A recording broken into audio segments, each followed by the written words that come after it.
So I just did a rewatch of the TV series Arrow, and there is something that is bothering me, and it's something you might have noticed too, and it's the way the series writes its villain reveals.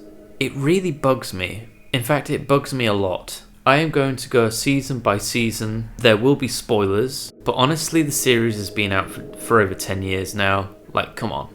I also will only be going as far as season 5 because I tried to watch season 6, I got to the first episode and I might have given myself a headache.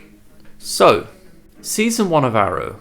Oliver Queen gets rescued after being trapped on an island after 5 years. He returns to his home of Starling City and becomes a badass force of nature vigilante. By episode 9 of season 1, a new threat is in town. A new Archer. He starts off by killing Adam Hunt, a person who Oliver targets in the first episode, and steals and returns the $40 million that was taken from the innocent people of Starling City. Oliver goes out of his way to track down the Archer by using the arrow he took from the evidence lab of Starling City Police Department. The arrow itself leads Oliver to a lair, to which Oliver triggers an explosive device, blowing up the lair. The next thing to happen is hostages are taken, and the Dark Archer is there. Oliver arrives on the scene. He rescues the hostages, only to realise the Dark Archer is waiting for him at the end of the corridor. The Dark Archer and Oliver have a duel, launching volleys of arrows at each other, but the Dark Archer outplays Oliver, firing a few arrows into Oliver and begins brutalising Oliver with heavy kicks. But Oliver gets a very lucky punch in to throw the Dark Archer down so he can get away. By the end of the episode, Oliver is in hospital recovering, and he wonders who this Dark Archer could be. And the episode should just end right there, right? But nope, with a very shocking reveal, it reveals the Dark Archer to be Malcolm Merlyn, which in reality from a writing standpoint is so lazy. We could have had an open theory question. Who is the Dark Archer? But nope, we get a cheap reveal. Such a waste.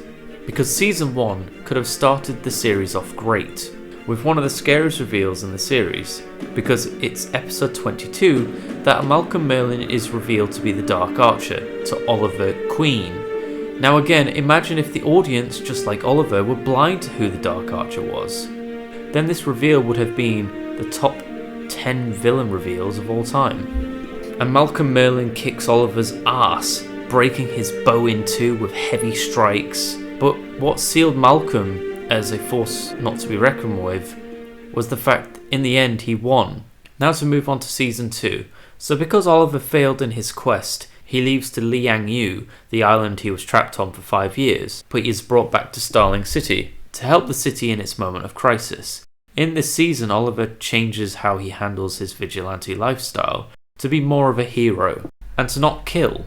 In episode 4, a new villain at the end of the episode is revealed to the audience, a man in a skull mask who injects the mayor, a bad guy from the same episode, with something, which kills him and makes blood come out of their eyes, to reveal this was some kind of experiment.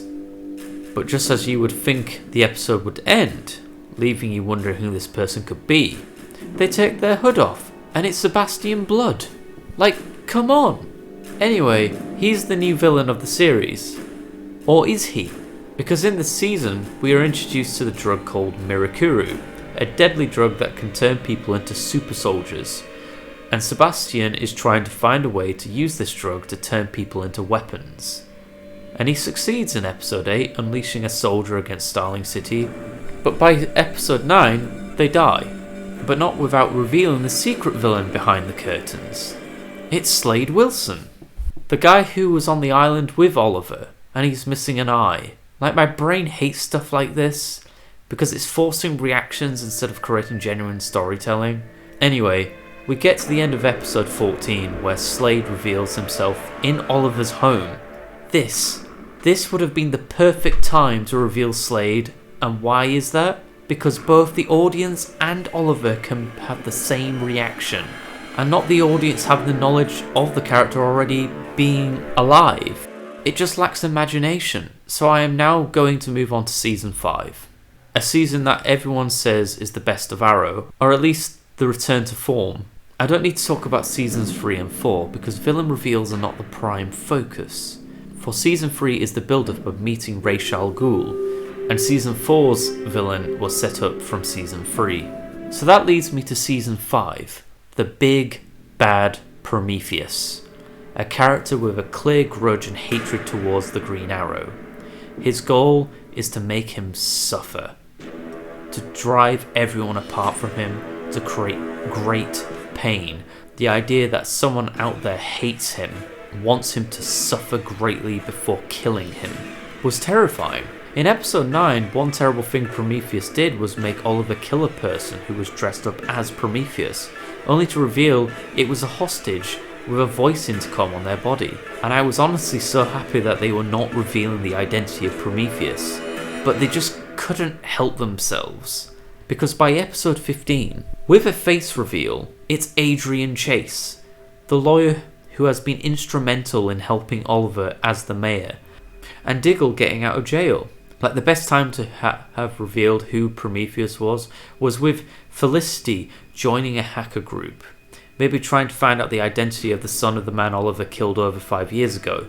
They could have tied it perfectly together with Adrian Chase being protected by the US Marshal's office, and he kills both the officers in a brutal fashion. That would have sealed it, but the face reveal in episode 15 just feels cheap, because again, he's alone on a rooftop, but it's okay because there's a security camera that sees him take his hood off, but he's wearing a scrambler. Of course, a lot of the show would have to have been rewrote to get to my conclusion, but honestly, it would not have been difficult. So why does CW do this? Well, the clear indication is because reactions are a cheap way to create gossip. Why else would it have after-show specials with people talking about the episodes that aired? It wouldn't have YouTubers talking about the thing you just watched as they speculate more and more about what could happen.